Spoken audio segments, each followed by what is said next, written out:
বাংলাদেশের সর্বশেষ গুরুত্বপূর্ণ আপডেট সংবাদে আপনাকে স্বাগত। শুরুতেই সংবাদ শিরোনাম, পরে বিস্তারিত। প্রথমেই জানাবো, ৩ মাসের মধ্যে সম্ভব হলেও ১০ মাস পরেও নির্বাচন দেয়া হচ্ছে না, বললেন তারেক রহমান। ৩ মাসের মধ্যে দেশে নির্বাচন দেয়া সম্ভব, কিন্তু অন্তর্বর্তীকালীন সরকার ১০ মাস পরেও নির্বাচন দিচ্ছে না বলে মন্তব্য করেছেন বিএনপির ভারপ্রাপ্ত চেয়ারম্যান তারেক রহমান। আজ বিকেলে রাজধানী নয়াপল্টনে বিএনপির কেন্দ্রীয় কার্যালয়ের সামনে অনুষ্ঠিত এক মহাসমাবেশে তিনি এই মন্তব্য করেছেন। তারুণ্যের রাজনৈতিক অধিকার প্রতিষ্ঠা শীর্ষক এই মহাসমাবেশের আয়োজন করে বিএনপির ৩ সহযোগী সংগঠন জাতীয়তাবাদী যুবদল, স্বেচ্ছাসেবক দল, ছাত্র দল, এতে ঢাকা, ময়মনসিংহ, সিলেট ও ফরিদপুর বিভাগের নেতাকর্মীরা অংশগ্রহণ করেছেন। জানাবো, যুক্তরাষ্ট্র ইসরায়েলের সামরিক সংস্থার ত্রাণ বিতরণকালেও সেনাদের গুলি, হতাহত ৪৯। দখলদার ইসরায়েলের সেনাবাহিনী ত্রাণ বিতরণের সময় তারা গুলি চালিয়েছে নিরীহ ফিলিস্তিনিদের উপর। এ অবস্থায় আজ অন্তত ৪৯ জন হতাহত হয়েছে, এর মধ্যে ৪৬ জন আহত এবং ৩ জন নিহত হয়েছে। এদিকে ইয়েমেনের সানা আন্তর্জাতিক বিমানবন্দরে দখলদার ইসরায়েলি বাহিনীর ব্যাপক হামলা। ইয়েমেনের সানা আন্তর্জাতিক বিমানবন্দরে হুতি লক্ষ্যবস্তুতে আঘাত এনেছে ইসরায়েলি বিমান বাহিনী। সামাজিক যোগাযোগ মাধ্যম টুইটারে এক পোস্টে এমন তথ্য নিশ্চিত করেছে ইসরায়েলের সেনাবাহিনী। হুতি ঘনিষ্ঠ গণমাধ্যমগুলো রাজধানী সানার বিমানবন্দরে ইসরায়েলি হামলার খবর দিয়েছে। আজ হুতি যোদ্ধারা ইসরায়েলের দিকে ক্ষেপণাস্ত্র নিক্ষেপ করছিল, খবর আল জাজিরা। এরপর জানাবো, ফিলিস্তিনের স্বাধীনতা মেনে নিলেই ইসরায়েলকে স্বীকৃতি দেবে ইন্দোনেশিয়া। জনসংখ্যার বিচারে বিশ্বের সব থেকে বড় মুসলিম সংখ্যাগরিষ্ঠ দেশ ইন্দোনেশিয়া ইসরায়েলের সঙ্গে কূটনৈতিক সম্পর্ক স্থাপন ও স্বীকৃতি দিতে প্রস্তুতির কথা জানিয়েছে তারা। তবে এর জন্য তেল আবিবকে স্বাধীন ফিলিস্তিনি রাষ্ট্রকে স্বীকৃতি দিতে হবে। ইন্দোনেশিয়ার প্রেসিডেন্ট প্রাবো সুবিয়ান্তো আজ এই ঘোষণা দেন। এদিকে পাকিস্তানি বলে কটূক্তির শিকার কে এই আইএএস অফিসার ফৌজিয়া। ভারতের deputy commissioner IAS officer Fauzia Tarannum সম্পর্কে পাকিস্তানি বলে অবমাননাকর মন্তব্য করেছেন কর্ণাটকের বিজেপি এমএলসিএন রবি কুমার। এই ঘটনায় মামলা হওয়ার পর পুলিশি ব্যবস্থার মুখোমুখি হতে হচ্ছে ওই হিন্দুত্ববাদী বিজেপি নেতাকে, যদিও তার মন্তব্যের পর তিনি দুঃখ প্রকাশ করতে বাধ্য হয়েছে। যুক্তরাষ্ট্র ও ইসরায়েলের সমর্থিত সংস্থার ত্রাণ বিতরণকালেও সেনাদের গুলি, হতাহত ৪৯। ফিলিস্তিনের গাজার রাফা এলাকায় একটি ত্রাণ বিতরণ কেন্দ্রে খাদ্য নিতে গিয়ে ইসরায়েলি সেনাদের গুলিতে ৩ ফিলিস্তিনি নিহত হয়েছেন। এই ঘটনায় আহত হয়েছে অন্তত ৪৬ জন। এছাড়াও নিখোঁজ রয়েছে আরও ৭ জন ফিলিস্তিনি।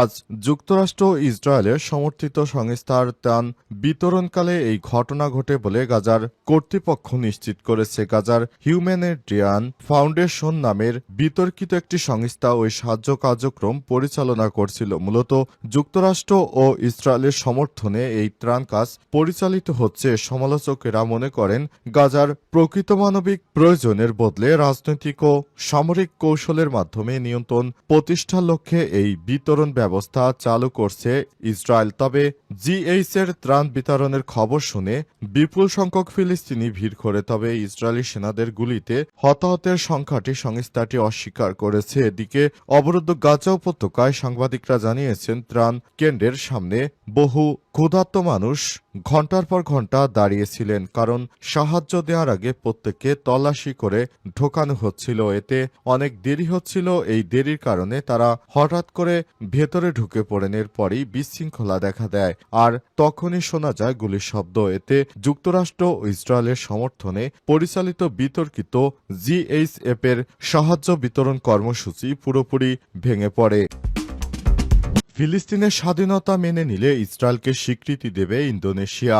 জনসংখ্যার বিচারে বিশ্বের সব থেকে বড় মুসলিম সংখ্যাগরিষ্ঠ দেশ ইন্দোনেশিয়া ইসরায়েলের সঙ্গে কূটনৈতিক সম্পর্ক স্থাপন ও স্বীকৃতি দিতে প্রস্তুতির কথা জানিয়েছে। তবে এর জন্য তেল আবিবকে স্বাধীন ফিলিস্তিনি রাষ্ট্রকে স্বীকৃতি দিতে হবে। ইন্দোনেশিয়ার প্রেসিডেন্ট প্রাবো সুবিয়ান্তো গেল ২৫ মে ঘোষণা দিয়েছেন। দ্য টাইমস অফ ইসরায়েল বলছে, প্রাবো সুবিয়ান্তো বলেছেন, দ্বিরাষ্ট্রীয় সমাধান এবং ফিলিস্তিনের স্বাধীনতাই একমাত্র পথ। এটি সত্যিকারের শান্তি প্রতিষ্ঠা প্রতিষ্ঠার উপায় আমাদের ইসরায়েলের অধিকারকে স্বীকার করতে হবে। ইসরায়েল একটি সার্বভৌম দেশ, এর নিরাপত্তা নিশ্চিত করতে হবে। ইন্দোনেশিয়া স্পষ্ট করেছে ইসরায়েল যদি ফিলিস্তিনকে স্বীকৃতি দেয় তবে ইন্দোনেশিয়া ইসরায়েলকে স্বীকৃতি দেবে। ইন্দোনেশিয়ায় সফররত ফরাসি প্রেসিডেন্ট ইমানুয়েল মাখোর পাশে দাঁড়িয়ে প্রাভো বলেছেন ইসরায়েলের নিরাপত্তা নিশ্চিত করা প্রয়োজন। ফ্রান্সও ফিলিস্তিনের রাষ্ট্রের স্বাধীনতার পক্ষে পদক্ষেপ সমর্থন করে চলবে। ইন্দোনেশিয়ার বর্তমান ইসরায়েলের সঙ্গে কোনো কূটনৈতিক সম্পর্ক নেই। ইসরায়েলকে তারা স্বীকৃতিও দেয়নি। এর আগে ইউরোপের দেশ মাল্টা আনুষ্ঠানিকভাবে ফিলিস্তিনকে রাষ্ট্র হিসেবে স্বীকৃতি দেওয়ার ঘোষণা দিয়েছে।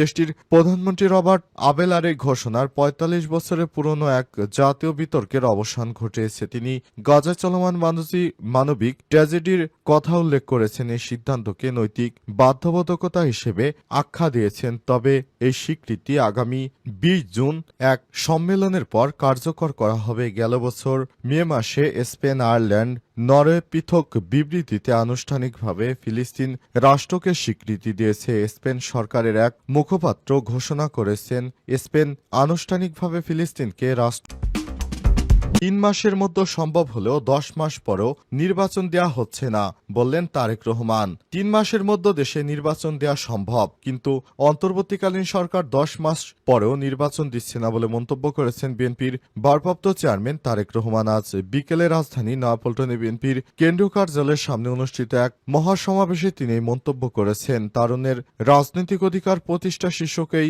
মহাসমাবেশের আয়োজন করে বিএনপির ৩ সহযোগী সংগঠন জাতীয়তাবাদী যুবদল, স্বেচ্ছাসেবক দল, ছাত্র দল, এতে ঢাকা, ময়মনসিংহ, সিলেট ও ফরিদপুর বিভাগের নেতাকর্মীরা অংশগ্রহণ করেছেন।